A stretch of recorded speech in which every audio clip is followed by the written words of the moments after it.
El tema que abordaremos esta semana es el de introducción al tratamiento postural, pensando en dar una respuesta al paciente que concurre con un problema doloroso o con un problema morfológico.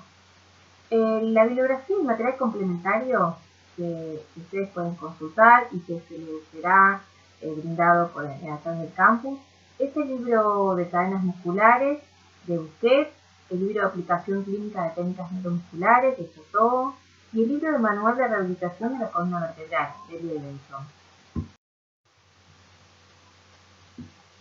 Para pensar en el tratamiento, antes que nada tenemos que tener en cuenta el diagnóstico médico. El diagnóstico por el cual fue derivado a realizar kinesiología. Vamos a conversar con el paciente en la anamnesis y vamos a preguntarle cuál es la inquietud por la cual concurre a la kinesiología. Es importante el motivo de consulta. A partir de allí es donde vamos a comenzar con la evaluación clínica. Es donde vamos a elegir los test de evaluación y por dónde comenzar a evaluar. Tenemos distintos tipos de pacientes. Tenemos aquel paciente sintomático, que es el que concurre por algún dolor, cervical, cervical, entre otros, ¿no? Dolores. Y tenemos que preguntarle cuánto tiempo le duele, cuál es el momento, digamos, el momento que más le duele. Hay que pensar si ese dolor es crónico o agudo. Si este dolor le está limitando lo que es la actividad de la vida diaria, o le está limitando el deporte o su actividad laboral. En base a ello, vamos a entender cuál es la complejidad del cuadro.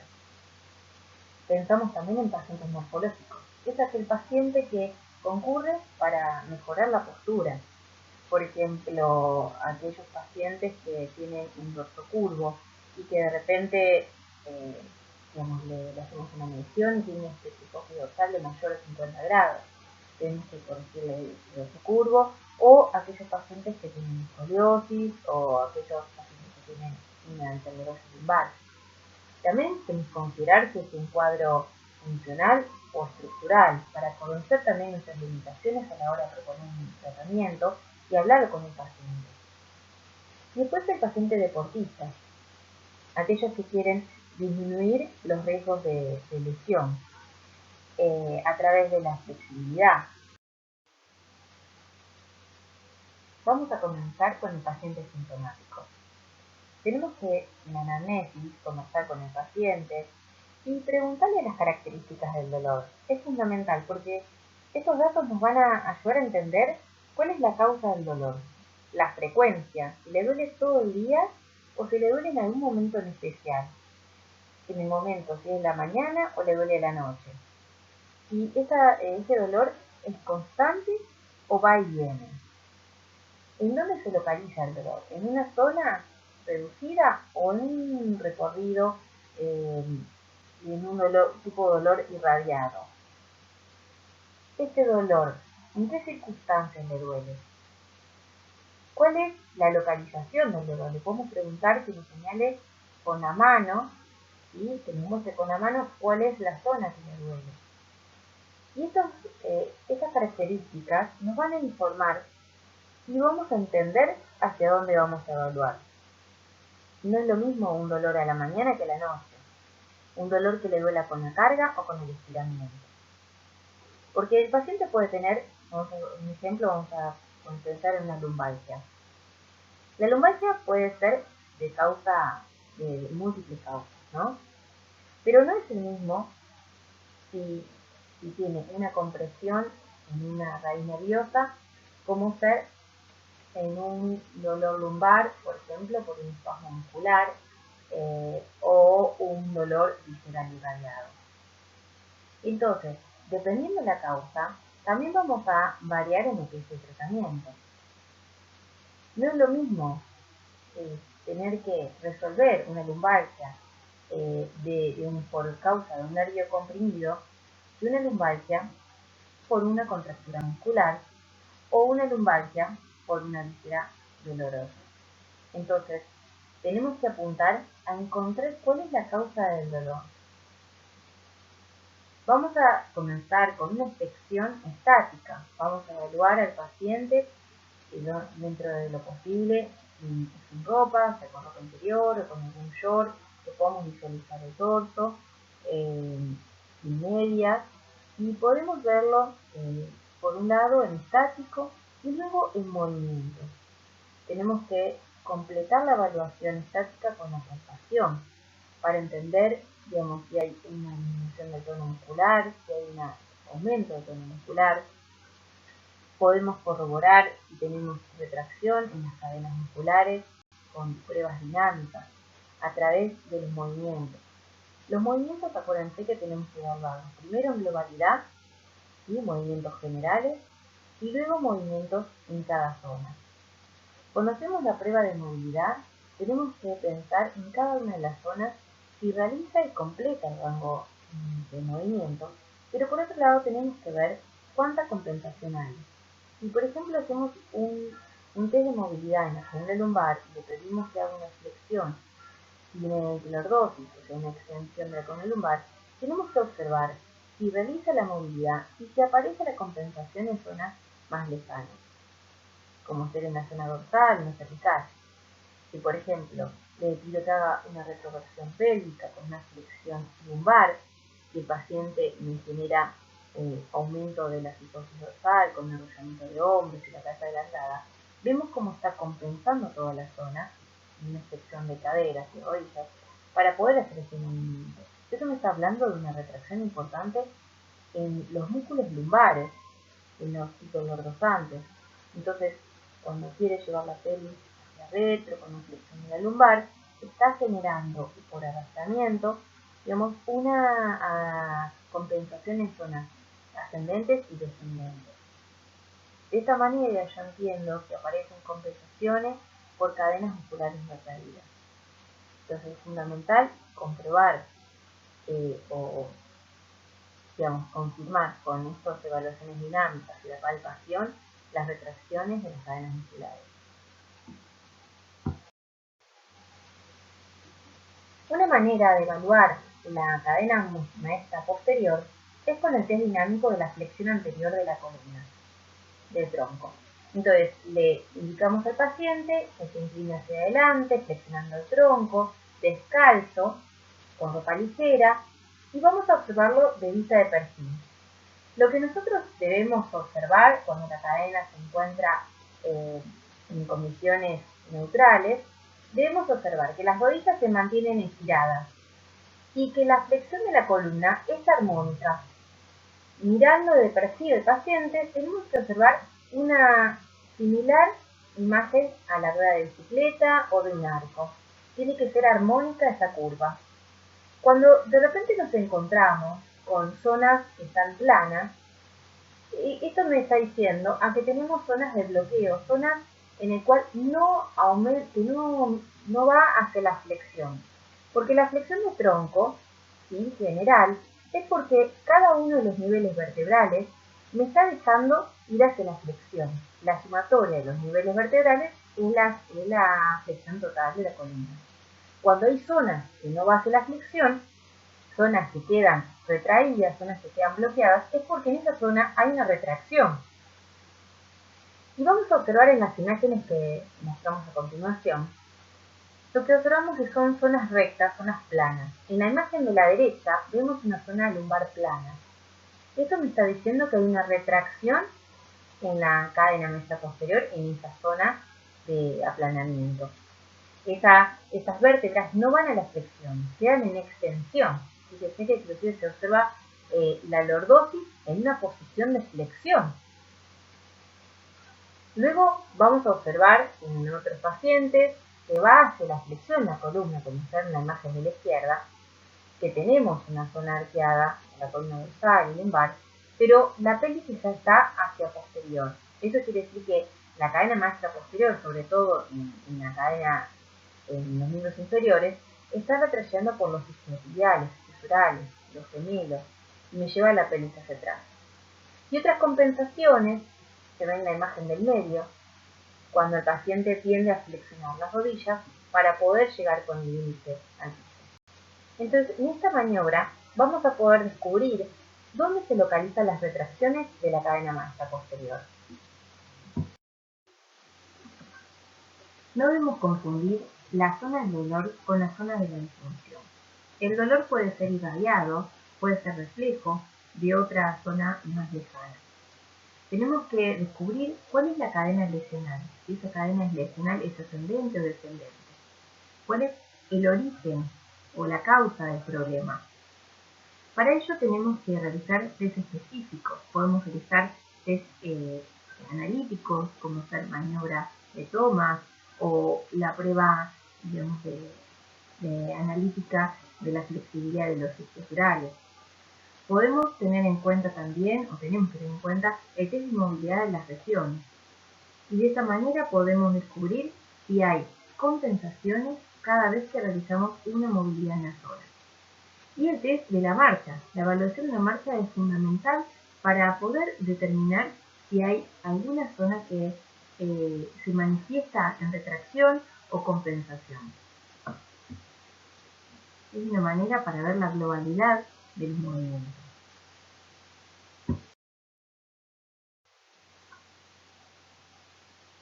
Una vez realizada la evaluación exhaustiva en su paciente, teniendo en cuenta en qué estadio se encuentra, si es un estadio agudo, subagudo o crónico, y teniendo en cuenta el diagnóstico diferencial según el tipo de dolor, ya sea de tejido musculofacial o el dolor neural, el dolor vascular, visceral o un tipo de dolor articular, vamos a crear nuestra hipótesis diagnóstico-clínica.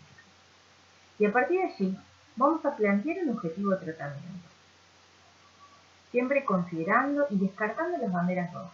Aquel paciente que no está apto para realizar tratamiento cinético.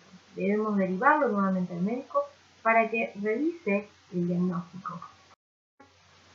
Trató en su libro de aplicación clínica de técnicas neuromusculares, dice que a medida que se liberan o se relajan las zonas tensas, las influencias inhibitorias sobre las zonas débiles disminuyen y permiten restablecer el tono.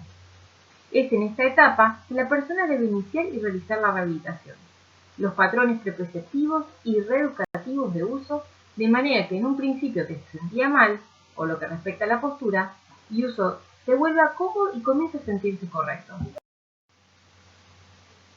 Para comenzar, pensando en el tratamiento de un paciente que tiene sintomatología, tenemos que pensar si el dolor es agudo o es crónico. En el caso del dolor agudo, siempre vamos a comenzar como objetivo principal en aliviar el dolor, en generar bienestar y darle protección al paciente. Podemos aplicarle fisioterapia, podemos indicarle reposo en el caso necesario, o alguna faja lumbar, o alguna ortesis para disminuir la carga. Tenemos que pensar en que estamos en una situación dolorosa y necesitamos darle contención al paciente. Luego de estadios en el cual el paciente va recibiendo mejoría, vamos a tratar de recuperar la movilidad, indicándole movimientos, ejercicios de percepción, ejercicios en el cual podemos estimular la zona sin carga. Y luego vamos a ir, a medida que calma el dolor, vamos a ir mejorando la fuerza y la flexibilidad con ejercicios específicos. Siempre es fundamental seguir y tener un feedback con el paciente. Tenemos que tener un seguimiento, tenemos que controlar la calidad y la cantidad de ejercicios. En el caso de los pacientes con dolor crónico, el paciente ya conoce su cuadro, pero es necesario educar al paciente, que el paciente entienda cuáles son los hábitos que le generan o despiertan mayor dolor, qué movimientos o qué posturas en la actividad laboral pueden repercutir y pueden generar mayor dolor. Es fundamental la educación al paciente.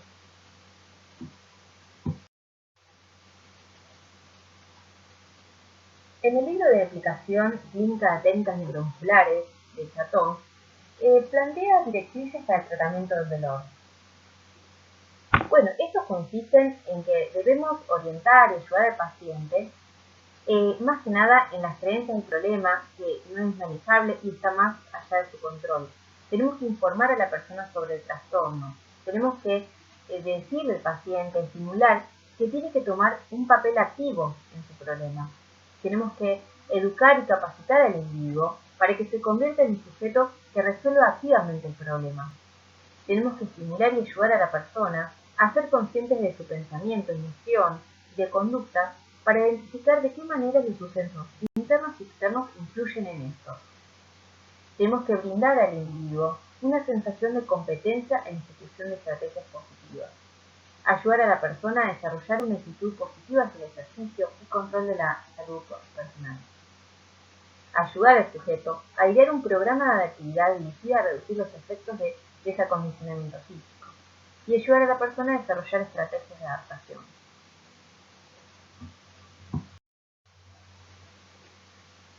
El tratamiento que le podemos plantear al paciente es un tratamiento individual o grupal. El tratamiento individual vamos a pensarlo en aquellos pacientes que tienen un dolor agudo o en aquellos pacientes que tienen un trigger point, un punto doloroso bien exquisito, en el cual tenemos que abordarlo desde la individualidad con una terapia manual o con la fisioterapia. Pero también podemos ofrecerle al paciente tratamiento grupal. Se utilizan en muchos centros de salud lo que serían las escuelas de columna, que están orientadas al tratamiento grupal de alteraciones posturales o de sintomatología similar. Es positivo el trabajo grupal en aquellos pacientes que tienen dolor crónico, en aquellos pacientes que pueden apoyarse en grupos por la misma sintomatología. Entonces se plantea el tratamiento como con ejercicios o con charlas de orientación y de consejos posturales, orientación también psicológica para sobrellevar el dolor. Es importante elegir el paciente que va a hacer este tratamiento en forma grupal. Lógico que hay que descartar primero las banderas rojas, aquellos pacientes que no están indicados para hacer un tratamiento grupal. En el libro de aplicación clínica de técnicas neuromusculares, plantean que los casos que no están indicados para realizar el tratamiento grupal son aquellos pacientes psiquiátricos y psicológicos importantes, aquellos que tienen abuso de sustancias importantes, incluidos los de prescripción médica, aquellos que tienen enfermedades cardiorrespiratorias importantes o aquellos con deformidad estructural grave.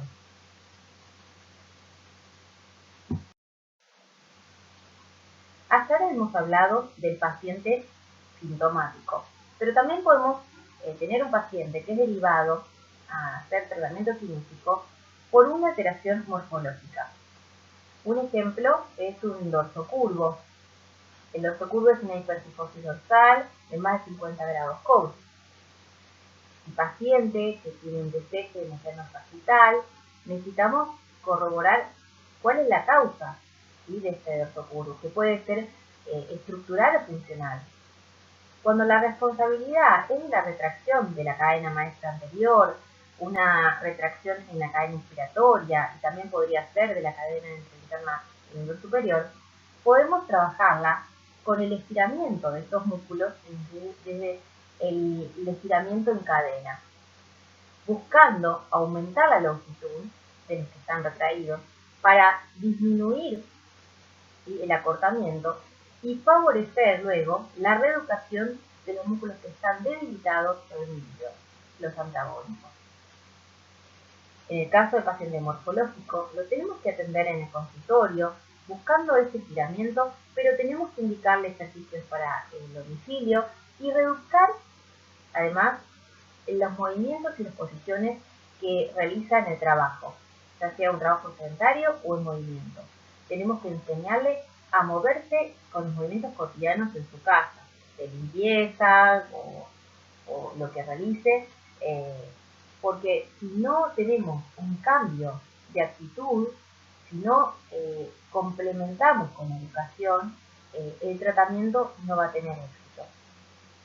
Por eso es fundamental este triángulo de tratamiento: educación, tratamiento en el consultorio y tratamiento de ejercicios en el hogar. También tenemos un paciente deportista. El paciente deportista lo que va a pretender es disminuir el riesgo de lesión. Vamos a flexibilizar los grupos musculares que trabajan sobre todo en lo que son los gestos motores del deporte. En aquellas pacientes que hacen hockey, por ejemplo, que tienen el tronco hacia adelante, en flexión, y los miembros inferiores pueden tener en retracción la cadena maestra inferior. Entonces debemos flexibilizar para asegurar un buen movimiento y disminuir la posibilidad de desgarro, para disminuir esa tensión de los músculos lumbares y generar, que pueden generar una lumbalgia. Entonces tenemos que hacer una buena evaluación exhaustiva de ese paciente, cuáles son los posibles riesgos de lesión y así a través del tratamiento preventivo profiláctico estirar los grupos musculares que mayor riesgo se encuentran. En el manual de rehabilitación de la columna vertebral de Liebenson plantean un tratamiento para aquellos pacientes deportistas de siguiente manera: detener la inflamación primero, después restablecer la fuerza, la flexibilidad, restablecer el acondicionamiento aeróbico, el equilibrio y la coordinación, adaptar el programa de rehabilitación a un entrenamiento y a unos ejercicios de un deporte específico, reanudar lentamente la participación en el deporte y luego recuperar la función plena.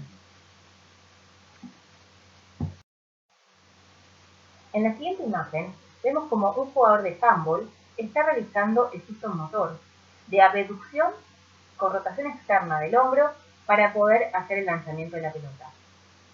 Es necesaria una flexibilidad de la cadena anterointerna del miembro superior.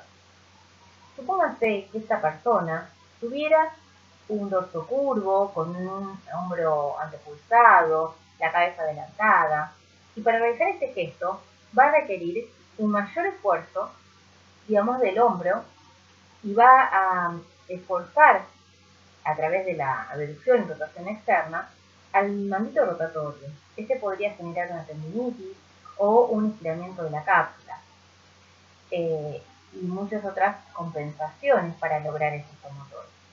Entonces, desde la mirada de la prevención de la cinefilaxia, necesitamos estirar, flexibilizar esta cadena interna, estirar la cadena inspiratoria, la cadena maestra anterior.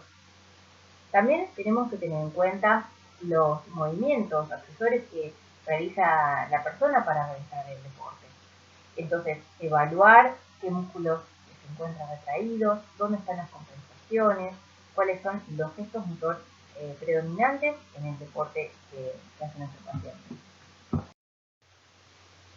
Como objetivo de tratamiento, aquellos músculos que tienen mayor componente de fibra tipo 1, que tienen la retracción, el acortamiento muscular, vamos a buscar el estiramiento, ya sea a través del ejercicio o de la terapia manual.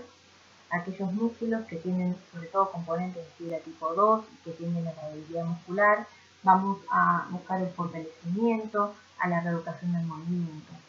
Tenemos que estimular la propiocepción, mejorar la imagen corporal, mejorar los ejes corporales a través de la reeducación, de la propiocepción en puntos específicos.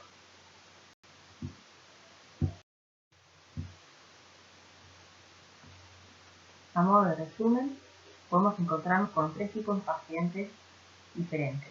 Aquel que viene con un cuadro sintomático, el que viene con un cuadro morfológico, o el deportista que quiere disminuir el riesgo de lesión. Para ello, primero debemos realizar una evaluación exhaustiva de la postura, considerando siempre el motivo de consulta. Tenemos que tener un feedback con el paciente. ¿Cuáles son las pretensiones del tratamiento? En la evaluación tenemos que determinar la causa del síntoma. Tenemos que determinar si hay una disfunción articular o desequilibrios musculares. Hay que hacer un diagnóstico diferencial. Hay que identificar las cadenas lesionales, si son ascendentes o descendentes. Y a partir de allí, crear una hipótesis de diagnóstico clínico. Vamos a proponer un tratamiento específico al paciente, de acuerdo a lo que hemos evaluado. El tratamiento que podemos elegir es individual o grupal. Hay que relajar y disminuir la tensión de los músculos que tienen mayor cantidad de fibras tipo 1, que son los que tienden a la retracción, el acortamiento. Hay que reeducar el movimiento y la función. Hay que condicionar los músculos que están debilitados. Se estimula la propiocepción para mejorar el balance coronal, el balance sagital y mejorar la imagen corporal. Hay que incorporar buenos hábitos posturales, educando al paciente. Hay que indicar ejercicios domiciliarios y hay que darle indicación de cómo mejorar la postura en el trabajo. A modo de conclusión, cada paciente es un ser único. Para garantizar su salud debemos considerar el aspecto biopsicosocial de la persona. Tener una mirada integral mejora los resultados en el tratamiento.